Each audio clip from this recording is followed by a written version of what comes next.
Hello everyone. So today we are going to study BANS 183 Tourism Anthropology. We have already covered the 4 units of this this subject. Today we are going to finish our block 1 and we are going to study unit 5. ठीक है, commodification of culture. Context of the chapter, ठीक है, what are the things we have to studying in the unit 5. This is the thing we have to study. Now introduction. Earlier unit had touched upon some of the concepts in tourism and culture.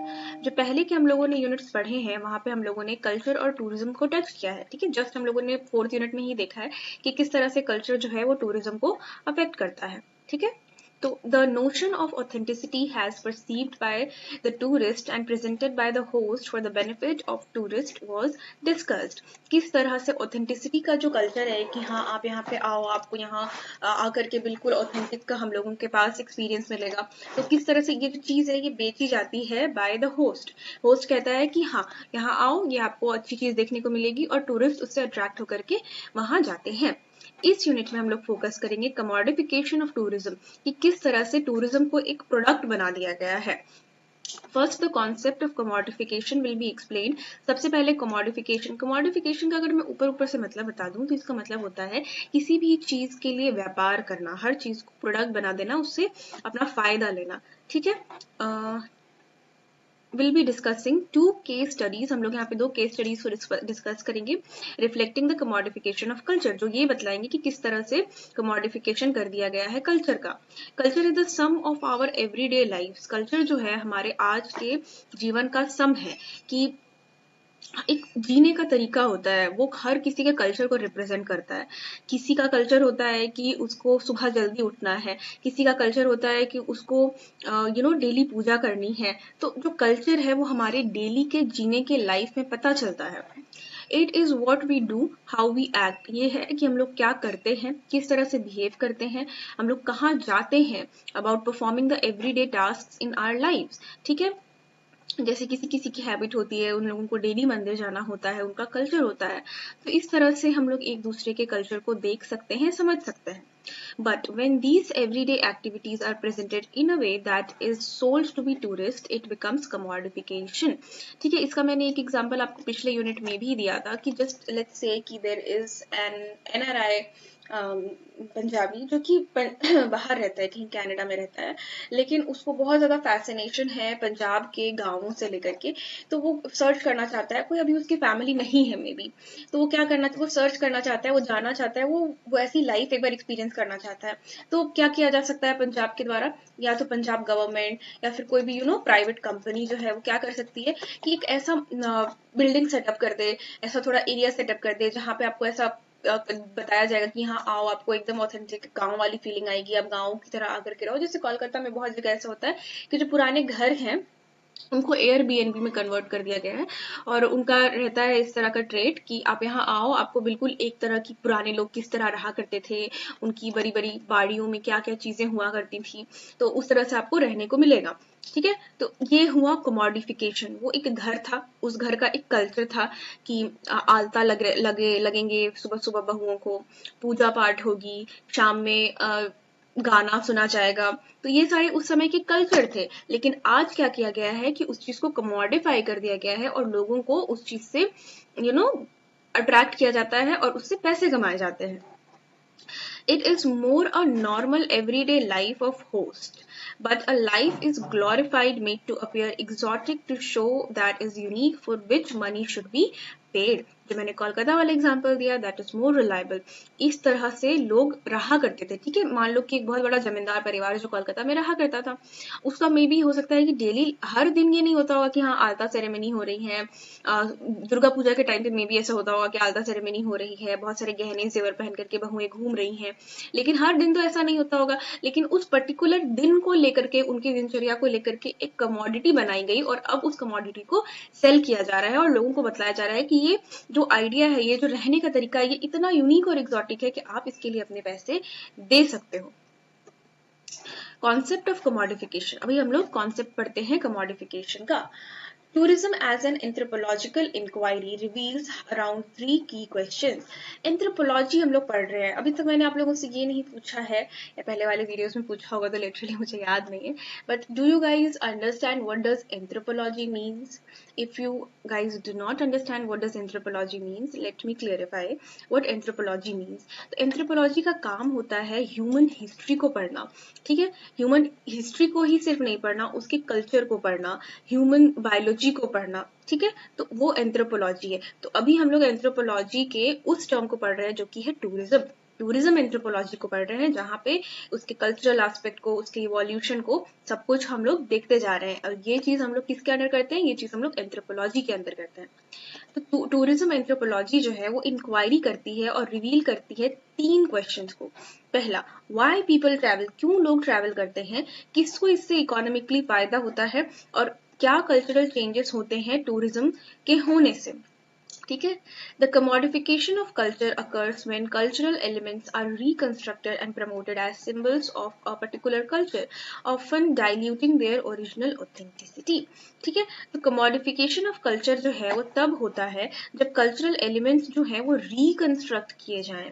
ठीक है, जैसे कि मैंने कोलकाता के घरों का example लिया, तो उनके कल्चर को रिकंस्ट्रक्ट किया जा रहा है. एग्जैक्टली आप एक डे को जो कि रिकॉर्डेड नहीं है, how can you know replicate that day? There must be some aspects which are modified for today's generation. ठीक है, तो कल्चरल एलिमेंट्स को रिकंस्ट्रक्ट करने से, प्रमोट करने से ऐसे जो सिंबल्स हैं वो डाइल्यूट हो जाते हैं with their original authenticity, obviously.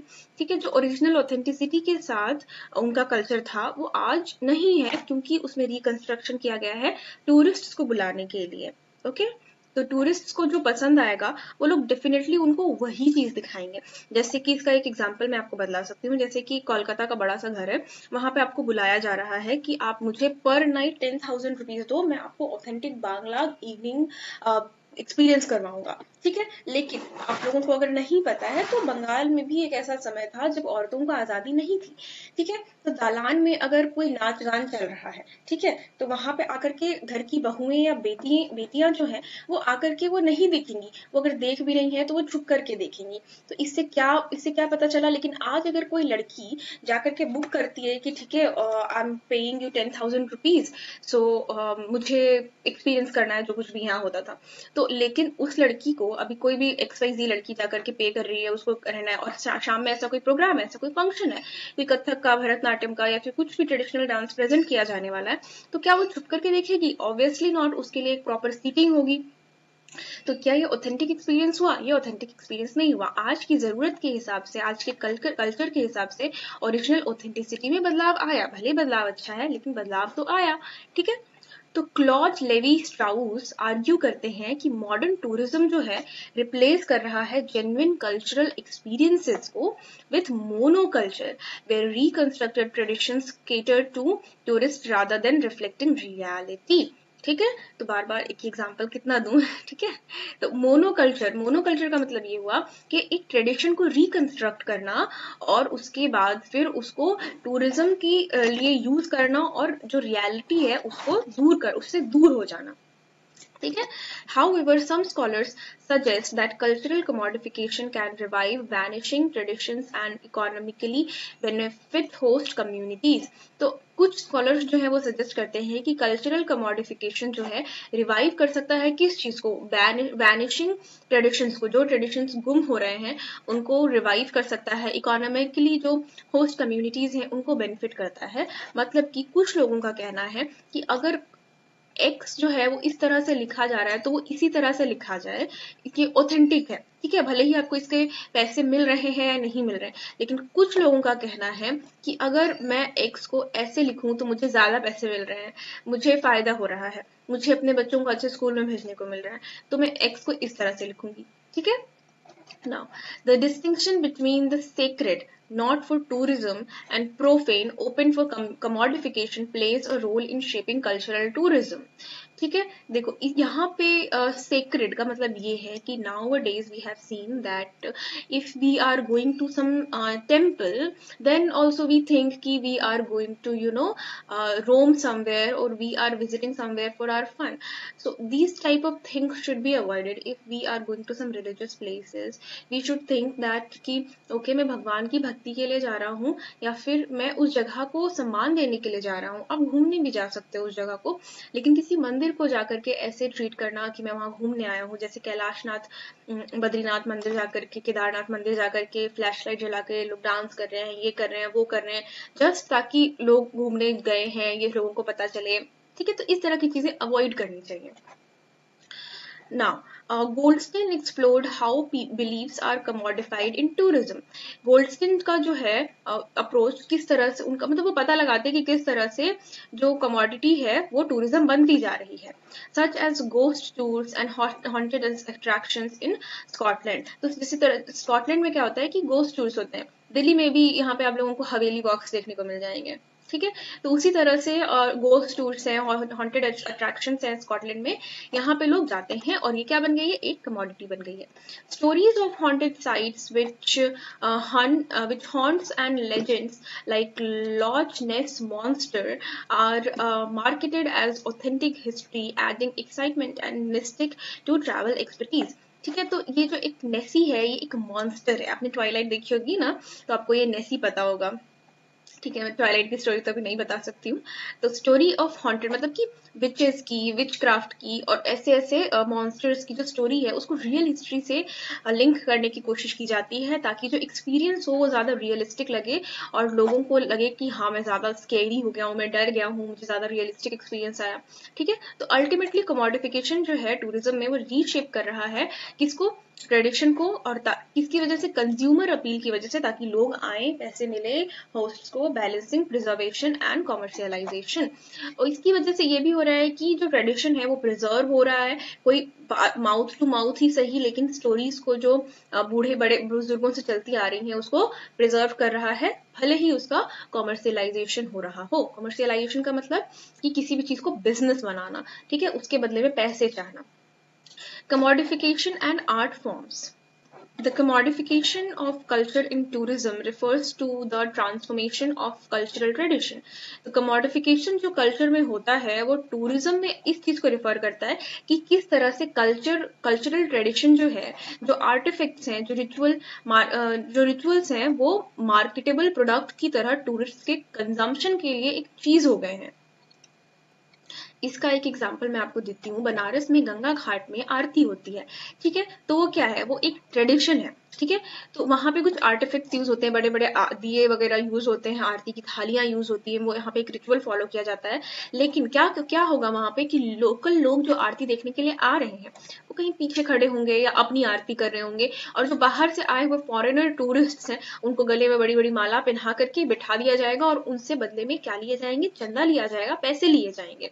ठीक है, तो ये क्या हुआ, ये हुआ कि ट्रेडिशन को हम लोगों ने मार्केटेबल प्रोडक्ट्स बना दिए हैं. ये ऑफन लीड करता है टू लॉस ऑफ ऑथेंटिसिटी. इसकी वजह से ऑथेंटिसिटी लॉस होती है. आरती का क्या सिस्टम है कि आरती अगर हो रही है, जिसको जहां जगह मिली वो खड़ा हो गया और भगवान को अपना ग्रेटिट्यूड पे कर रहा है, भजन गा रहा है, तो इस तरह से ऑथेंटिसिटी का लॉस होता है. As cultural elements are modified to cater to tourist expectations. तो कल्चरल एलिमेंट्स जो है वो टूरिस्ट एक्सपेक्टेशंस की तरफ मॉडिफाई हुआ है. एक चीज तो मैंने आपको क्लियरली बहुत बार बताई है कि इग्नू की बुक्स इतनी लंबी है. ठीक है, इग्नू हर चीज को 50 बार लिखता है अपनी बुक में. ठीक है ना, तो अगर मैं चीजों को रिपीट करूं समरी बोल करके भी, तो मत सोचना कि हाँ मैंने चीजों को बार बार रिपीट किया है, क्योंकि मैंने हर टॉपिक की समरी लेने की कोशिश की और हर टॉपिक में वही सेम चीजें रिपीट हुई हैं. तो I was obliged to summarize those things which things were written in the book. Now, the debate on authenticity is central to this issue. तो authenticity का जो debate है वो इस issue से ही जुड़ा हुआ है. While tourism जो है वो promote कर सकता है, tradition और art forms को, it also mass produce cultural items. ये mass production भी कर सकता है cultural items का, ठीक है. जैसे कि लखनऊ की जो चिकनकारी कुर्ती है वो अब एक tradition का part है, वहाँ के लोग उस तरह की कुर्तियां बनाया करते थे, लेकिन nowadays उसका mass production हो रहा है, stripping them of their original meaning. और इसकी वजह से क्या होगा कि जो ओरिजिनलिटी है चिकनकारी कुर्ती की वो तो कहीं गुम हो जाएगी. जब मास प्रोडक्शन हो रहा है, मशीन से चीजें बन रही हैं, और हाथ से बनी हुई चीजें कभी भी एक नहीं हो सकती हैं, क्योंकि हाथ से बनी हुई चीजों में डिफेक्ट होता है, ठीक है, और उसका क्वालिटी अलग होता है. उसकी क्वालिटी आपको हमेशा मशीन से बनी हुई चीजों से ज्यादा अच्छी मिलेगी. तो इसकी वजह से क्या हुआ कि जो ओरिजिनल मीनिंग है वो गुम हो सकता है. जैसे कि ethnic customs, jewelry and dances are often performed solely for tourists, detached from their cultural context. मैंने यहाँ पे चिकनकारी का एग्जाम्पल लिया, इन्होंने दूसरी चीजों का एग्जाम्पल लिया है, जैसे कि एथनिक कॉस्ट्यूम्स. कश्मीर जाओगे, कश्मीर के लोग उस तरह के कपड़े पहनते हैं जिस तरह की आप लोग फोटोज वहां पे जाकर के कश्मीरी पोशाक पहन करके फोटोज क्लिक करवाते हो और आ जाते हो, और जस्ट वही कपड़े में भी 50 और लोग पहन रहे हैं क्योंकि एक स्टूडियो जाकर के आप फोटो क्लिक करवा रहे हो या फिर रेंट में उन कपड़ों को ले रहे हो. तो लेकिन वहां की तो वो सारी चीजें ऑथेंटिक थी ना, वहां पे लोग उसको पहना करते थे, वहां पे उन लोगों का डेली मर्रा का काम था, उसी में सब कुछ होता था. लेकिन अब क्या हो रहा है कि वो एक कमोडिटी है, फोटो बस क्लिक करवाने के लिए चाहिए. तो एथनिक कॉस्ट्यूम जो है अब वो क्या हो गया है, बस वो एक कमोडिटी बन के रह गई है. ज्वेलरीज, सेम कश्मीर वाला एग्जांपल ले सकते हैं. डांसेस जो है मतलब टूरिस्ट के लिए सोलली परफॉर्म हो रहे हैं, और उनका जो मेन सिंबल है, प्रेस्टीज है, वो सारा खोता जा रहा है. The bison horn Maria headgear, once a symbol of prestige. ये जो है bison horn Maria headgear एक symbol का prestige है, लेकिन now holds little meaning for its indigenous wearer, but it's still used in performances for tourists. ये जो चीज है, ये क्या है कि ये एक सिंबल था प्रेस्टीज का, प्राइड का, बट नाउ डेज ये क्या होता है कि बस परफॉर्मेंसेस के लिए यूज किया जाता है. आप जाकर के गूगल में थोड़ा सर्च करके देखना कि बाइसन हॉर्न मारिया हेडगर क्या होता है. ये बेसिकली एक बुल का हेड होता है टाइप, इसमें 2 सींग लगे हुए होते हैं, और लोग इसको पहन करके छत्तीसगढ़ वगैरह के एरिया में इसको डांस परफॉर्म करते हैं. Similarly, African masks and their other handcrafts have shifted from spiritual significance to commercial souvenirs. ठीक है, अगर आप कहीं पे किसी जगह पे जा रहे हो और वहां पे वो चीज पहले ट्रेडिशनली यूज की जाती थी, कोई चीज पूजा पाठ के लिए यूज की जाती थी, बट नाउ डेज क्योंकि वो चीज वहां की फेमस है तो लोग क्या करते हैं कि उसको मास प्रोडक्शन में बना लेते हैं, मंदिरों के बाहर, चर्च के बाहर उन सामानों को लेकर के बैठ जाते हैं और उनको बेचते हैं, और टूरिस्ट उनको खरीदते भी हैं ताकि याद रहे कि हाँ हम लोग गए थे इस पर्टिकुलर प्लेस पे, XYZ जगह वहां की ये फेमस थी, तो वहां से हम लोग ये लेकर के आए थे, भले ही उनका कल्चर मीनिंग कुछ और हो. Tourism can, however, play a positive role by reviving traditional arts and crafts. Already touched this point. Gurban's study of the Eastern Canadian Union highlights how local crafts have been preserved and redefined for tourist markets while maintaining symbolic value. तो इनकी जो study है वो हम लोगों को बतलाती है कि किस तरह से यही सारी चीजें एटलीस्ट कमोडिफिकेशन के ही जरिए जो ट्रेडिशन है, जो हिस्ट्री है, उसको प्रिजर्व किया जा रहा है और उसको मेंटेन किया जा रहा है. ओके, तो भारत में क्या है कि गवर्नमेंट इनिशिएटिव ले रही है सपोर्ट करने के लिए हैंडीक्राफ्ट्स को, ताकि उनका जो रीजनल सर्वाइवल है, रीजनल आर्ट का जो सर्वाइवल है वो पॉसिबल हो पाए. डिस्पाइट दीज बेनिफिट्स, इन बेनिफिट्स के बावजूद भी जो टूरिज्म है also lead to mass production. इन सब के बावजूद भी टूरिस्ट एरियाज में मास प्रोडक्शन किया जा रहा है, often controlled by middleman, reducing direct interaction between tourists and local artisans. This result in airport art, mass produced souvenir with little connection to real cultural tradition. यहाँ पे बतलाने की ये कोशिश की जा रही है कि जैसे कि ये एक एरिया है, यहाँ पे बहुत ज्यादा टूरिज्म होता है और इस जगह की कोई XYZ एक फेमस है, ठीक है, ये XYZ कोई इसकी फेमस है और लोगों को पता है कि यहाँ जाकर के मुझे ये चीज खरीदनी है. लेकिन जैसे बनारसी साड़ियां हैं तो क्या होगा कि ये जो लोकल जो टूरिस्ट हैं वो डायरेक्टली जाकर के लोकल वीवर से सामान नहीं खरीद सकते हैं. क्यों? क्योंकि मोस्टली उनको पता नहीं होता है कि ये कहाँ मिलेंगे, कहाँ नहीं मिलेंगे. तो इसमें मिडिल मैन्स आते हैं. मिडिल मैन्स क्या करते हैं कि वो लोग इन लोगों को या तो कहीं पे कोई दूसरी शॉप में जहां में बस खरीद करके चीजें बेची जा रही हैं तो वो वहां लेकर के चले जाएंगे, या फिर वो वहां बनारसी साड़ियों के मिल तक पहुंचाने के लिए उनसे पैसे लेंगे. So similar performances such as Kathputti dance in Rajasthan or Spanish public ritual like Adelaide Festival have been restructured for tourist entertainment, losing their original meaning. उसी तरह से जो परफॉर्मेंसेज है, जो कठपुतली परफॉर्मेंस है जो राजस्थान में होता था या फिर जो स्पेनिश पब्लिक रिचुअल्स थे, इन सब का मॉडिफिकेशन किया गया है ताकि टूरिस्ट को इंटरटेनमेंट हो सके और वो लोग उनके रियल कल्चरल मीनिंग को भूल गए हैं. While commodification can help preserve culture. बहुत हो गया, ठीक है, आगे बढ़ते हैं. केस स्टडी देखते हैं. तो tourism and commodification in Songpan and Bon monasteries. तो हम लोग भी एक केस स्टडी देखने वाले हैं कि किस तरह से टूरिज्म और कमोडिफिकेशन हुआ है, कहाँ पे, शोंगपन और बॉन मोनेस्ट्रीज में. The case study by Surfmuff and Heiss examines the impact of tourism on Chongpon County in China, particularly in Tibetan area of Sharkhog and in Bon monasteries, following the opening of the West campaign in 1999. तो यहाँ पे जो case study हम लोग पढ़ने वाले हैं, ये केस स्टडी इन दो लोगों ने की थी, हाइस ने और सरकम्फ ने, इन दोनों ने मिलकर के इस केस स्टडी को किया गया था. ये केस स्टडी बेसिकली चाइना के एक शोंगपन काउंटी में बेस्ड है, जो कि पर्टिकुलरली किस एरिया में है, तिब्बतियन एरिया में है, ठीक है. और यहाँ पे बॉन मोनेस्ट्रीज हैं और ये उस दौरान की केस स्टडी है जब ओपनिंग टू वेस्ट कैंपेन यहाँ पे चलाया गया था. जो स्टडी है ये हाईलाइट करती है कि किस तरह से टूरिज्म जो है वो वेरियस वेज से कमोडिफिकेशन कर रहा है एक जगह का. Cultural politics of place naming. तो cultural politics of place naming India में भी आप लोगों को देखने को मिल सकता है कि नाम जो है वो धीरे धीरे बदले जा रहे हैं, या फिर पूजा, इंडिया के केस में तो थोड़ा चीज अलग है कि जो पुराना उसका नाम था वो फिर से लाया जा रहा है, लेकिन फिर भी नाम बदले जा रहे हैं ताकि पॉलिटिक्स हो वहां पे. The transformation of Tibetan place names into Chinese ones reflect the state-driven efforts to shape tourism. तो जो ट्रांसफॉर्मेशन है टिबेटियन प्लेस का into Chinese name, Tibetan places का जो टिबेटियन नाम था उसको हटा करके अब चाइनीज नाम रखा जा रहा है ताकि जो स्टेट ड्रिवन एफर्ट्स है टूरिज्म की तरफ उनको प्रमोशन मिल सके. Urbanised area such as Songpan town and near by tourist destinations underwent significant Chinese influence structure changes, whereas rural Tibetan villages maintain their traditional identity. तो हम सब जानते हैं कि किस तरह से चाइना जो है वो तिब्बत को ऑक्यूपाई करता है. तो जो अर्बन एरियाज हैं वहां पे हम लोगों को अब चाइनीज इम्पैक्ट ज्यादा देखने को मिलेगा as compare to their original Tibetan origin. तो कुछ अर्बनाइज्ड एरियाज जैसे कि शोंगपन, अब वहां पे बहुत सारी चाइनीज इन्फ्लुएंस की चीजें ऐड की गई हैं जो कि इन रियलिटी वहां पे एग्जिस्ट नहीं करती थी. लेकिन जो रूरल एरियाज हैं, जो गाँव के एरियाज हैं तिब्बत में, वो अभी भी अपनी ट्रेडिशनल आइडेंटिटी को मेंटेन करते हैं. Urban and infrastructural development. Tourism development led to the divide between urban and rural models. While Shangpon town modernized, तो टूरिज्म डेवलपमेंट की वजह से क्या हो रहा है कि दो विभागों में एक जगह बट रही है. एक तो शहरीकरण हो रहा है और दूसरा गाँवों के रूप में उभर के आ रहा है. जैसे कि जो शोंगपन का एरिया है वो थोड़ा सा अर्बनाइज एरिया है, मॉडर्नाइज एरिया है, वाइल वहाँ पे टूरिस्ट रिजॉर्ट्स हैं. और रूरल एरियाज जो है जो इंक्लूड करते हैं बॉन मोनेस्ट्रीज, इनिशियली रिमेन्ड अनचेंज. और स्टार्टिंग में इनको अनचेंज ही रहने दिया गया क्योंकि ये गाँवों में थे, यहाँ पे टूरिस्ट लोग आते नहीं थे, तो लोगों को भी, पॉलिटिशियंस को भी जरूरत नहीं पड़ी कि उन जगहों को चेंज किया जाए. ठीक है.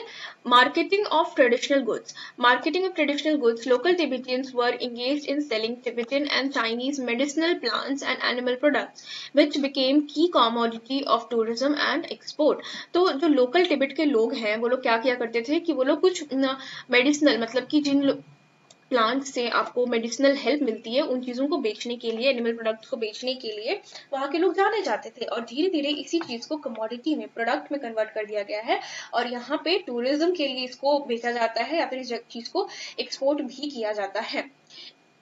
The Shangpon County Market Development Company controlled this trade, processing and marketing goods while promoting Tibetan cultural knowledge as an economic asset.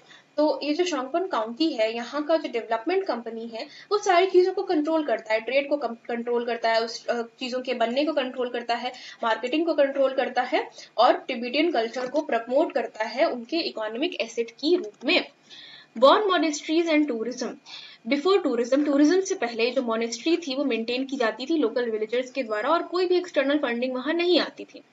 While the raise of tourism, लेकिन धीरे धीरे जैसे रेज हुआ है टूरिज्म में, leasing out monasteries to tourist agencies become new practice. मतलब कि जो मोनेस्ट्रीज है जहाँ पे आम भाषा में, हिंदी भाषा में साधु संत रहा करते थे, बुद्ध मंक्स रहा करते थे, वह उन चीजों को अब लीड करके, टीयर आउट करके अब क्या कर दिया गया है, टूरिस्ट एजेंसीज बना दी गई है।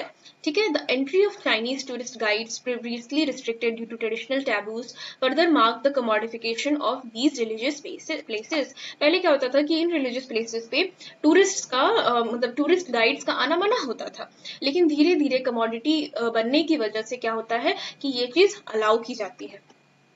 Crisis of cultural identity.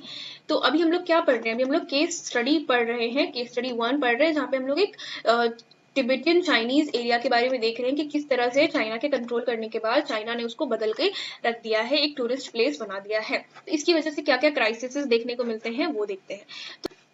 देखो, तो एक कल्चरल क्राइसिस यहाँ पे किस तरह से क्रिएट हो रहा है कि बॉन मोनेस्ट्री जो है वो पहले क्या करती थी कि वो बुद्धिस्ट, तिब्बतियन बुद्धिस्ट कस्टम्स को फॉलो करती थी, लेकिन अब धीरे धीरे यहाँ पे रिचुअल का मिस इंटरप्रिटेशन हो रहा है, मतलब कि अब रिचुअल्स बदलने लगे हैं। तो जैसे टूरिस्ट एजेंट, जो चाइनीज टूरिस्ट एजेंसीज हैं, उन्होंने मोनेस्ट्रीज को ऑल्टर किया है। ऑब्वियसली वहाँ पे टूरिस्ट आएंगे तो उन लोगों को वॉशरूम चाहिए होगा, थोड़ा सा टूरिस्ट के आराम के लिए अलग अलग चीजें चाहिए होंगी, तो ये सारी चीजों को मोनेस्ट्रीज में बनाया गया है, जिसकी वजह से क्या होता है कि जो ओरिजिनल पाथ है, जो करेक्ट रिचुअल पाथ है, उसको शो किया जा रहा है without explicitly highlighting the difference कि हाँ ये चीजें बाद में बनाई गई हैं, ये चीजें पहले से थी, ये ओरिजिनल कल्चर था, ये हम लोगों ने चेंज किया है। तो इन चीजों को हाईलाइट किए बिना ही टूरिस्ट को वहां आने दिया जाता है, वहां पे टूरिस्ट को अपना एक्सपीरियंस लिए जाने दिया जाता है। तो इससे क्या होता है कि वहां की जो ऑथेंटिसिटी है वो खो रही है। अब इस स्टडी में हाईलाइट किया जाता है कि जो टूरिज्म है वो ट्रांसफॉर्म हो रहा है, जो टूरिज्म है वो ट्रांसफॉर्म कर रहा है कल्चरल चीजों को, रिलीजियस चीजों को, इकोनॉमिक लैंडस्केप को ऑफ द रीजन जहाँ पे टूरिज्म हो रहा है, बढ़ रहा है। It underscores both the opportunities and tensions created by commodification. तो ये जो केस स्टडी है ये दोनों चीजों को क्लेरिफाई करती है या अंडरलाइन करती है कि यहाँ से टूरिज्म के बढ़ने से अपॉर्चुनिटीज भी मिल रही हैं, लेकिन जो टेंशन हो रहा है कमोडिफिकेशन के क्रिएट होने से, और लोकल ट्रेडिशन जो है वो बाहर के लोगों के एक्सपेक्टेशंस को मीट करने के लिए अपने कल्चर को चेंज कर रही हैं। तो इन सारी चीजों से जो कल्चरल क्राइसिस जेनरेट हो रहा है, इन सभी चीजों को ये अंडरलाइन करता है। ठीक है, अपॉर्चुनिटीज मिल रही हैं, पैसे आ रहे हैं टूरिज्म से, ठीक है, ये सब चीजें हो रही हैं, लेकिन अब इन चीजों के लिए लोगों को अपने कल्चर को भूलना पड़ रहा है या फिर चेंज करना पड़ रहा है। अब दूसरा केस स्टडी हम लोग देखते हैं, commodification of tourism in India. किस तरह से टूरिज्म हो रहा है, कमोडिफिकेशन हो रहा है टूरिज्म का। तो commodification transform culture, commodification obviously culture को ट्रांसफॉर्म करता है, रिलीजन को ट्रांसफॉर्म करता है, natural sites into market driven experiences, जंगलों को पारसनाथ पर्वत है एक झारखंड में, वहां जाओगे आप तो वो एक बहुत बड़ा जैन पिलग्रिमेज साइट था, लेकिन क्योंकि अब वहां पे नेचुरल ब्यूटी है, जंगल है, पहाड़ है, तो अब लोग उसको एज ट्रेकिंग कर लेते हैं उस जगह को। वो लोग उस एस्पेक्ट को भूल गए हैं कि ये टूरिज्म की जगह नहीं है, ये ट्रेकिंग की जगह नहीं है, ये जैन पिलग्रिमेज है। ठीक है, सोच के देखो कि वैष्णो देवी के साथ कोई ऐसा करेगा, अगर आप मुसलमान हो तो मक्का मदीना के साथ कोई ऐसा करेगा तो ये बुरी बात है ना। तो इंडिया में जो टूरिज्म इन्फ्लुएंस है economic and social dynamics across various spaces, वो देखेंगे अभी हम लोग।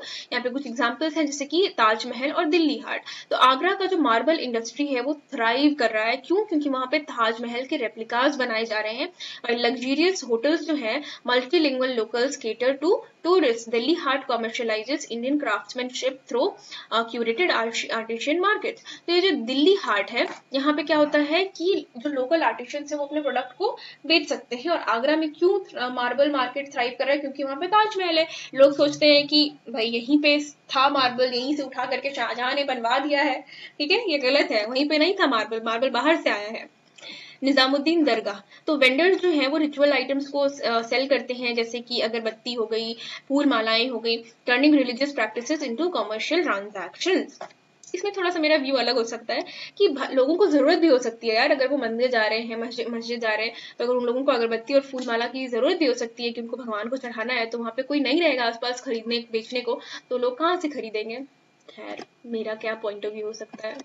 नेशनल पार्क्स, तो tiger tourism in Ranthambore, tiger tourism हो रहा है कि आप लोग एक जंगल सफारी पे निकलो, आपको हम लोग टाइगर दिखाएंगे।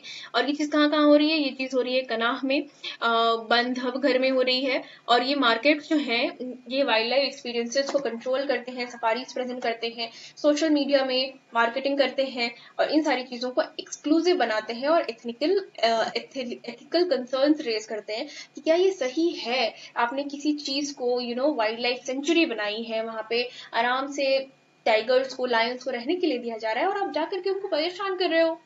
तो कंक्लूजन में कहा जा सकता है कि कमोडिफिकेशन जो है इंडिया का टूरिज्म को बूस्ट तो कर रहा है, इकोनॉमिकली इसको रेज मिल रहा है, लेकिन ऑथेंटिसिटी, एक्सेसिबिलिटी और सस्टेनेबिलिटी के होने के बावजूद कल्चरल ट्रांसफॉर्मेशन हो रहे हैं। Now, here we are again with our question and answers.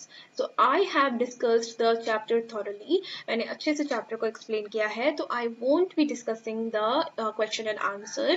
What I'm going to do, that I'm going to pause here for a few seconds, and you people can pause the video, write down, the presented slide, or what you can do, you can take the screenshot. If you are to write the question and answer, this is for your own personal benefit, कि आपको लिखने की practice होगी। अगर मैं आपको एक बार, आप सुन रहे हो मेरी बात को कि आपको पता चल रहा है कि हाँ ये चीजें होती हैं, तो एक बार उसको लिखोगे तो आपके दिमाग में वो ज्यादा अच्छे से बैठ जाएगा। ठीक है, आपका खुद का नोट्स भी प्रिपेयर होगा, क्योंकि स्क्रीनशॉट्स भी ऑल नो कि गुम हो जाते हैं। तो मैं सारी स्लाइड्स को प्रेजेंट कर दे रही हूँ, आपको जो भी इच्छा है, आपकी जो भी सुविधा है उस हिसाब से आप काम करो। अपार्ट फ्रॉम दिस, आपको कोई भी दूसरे सब्जेक्ट का चाहिए कि मुझे इस सब्जेक्ट का explanation या फिर important questions या फिर summary चाहिए, feel free to comment down below, and I have made a lot of videos about in the context of BA history, apart उसके अलावा भी बहुत कुछ मिलेगा। तो आप एक बार जाकर के चैनल को देखना, आपको बहुत कुछ आपके पढ़ने योग्य मिलेगा। So all the best for all of your examinations and bye bye.